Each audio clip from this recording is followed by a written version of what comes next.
गंजाम जिला बेगुनियापड़ा ब्लॉक अंतर्गत सुमंडल ग्रामर मोहनपुर साहि रे पवित्र गणेश पूजा उपलक्षे श्री श्री लक्ष्मीनारायण युवनाट्य संसदर 12तम अवदान मंचस्थ सामाजिक नाटक आसीछि एका जीवी मु एका को उद्घाटन कले राज्य युव बीजेडी साधारण संपादक श्री प्रमोद कुमार पंडा।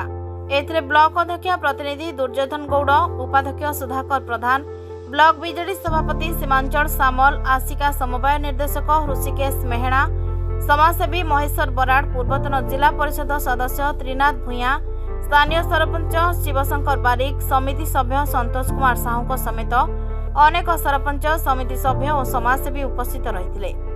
ग्रामांचल में कलार विकास एभली मंचस्थ होइतिबा सामाजिक नाटक ग्रामवासी को धन्यवाद देवा सह नाटक द्वारा सामाजिक बंधन, भातृत्व और एकता सृष्टि करिथाय बोली कहिथिले। एथिसह कलाकार मानकु मध्य उत्साहित करिथिले। एह नाटक को रवींद्र कुमार महारणा निर्देशना देथिबा बेले सह निर्देशक हरिहर स्वाई निर्देशना देथिले। ग्रामर युवक माने सहयोग करिथिले। गंजामरू टुटू महापात्रଙ୍କ रिपोर्ट, मंथन लाइव।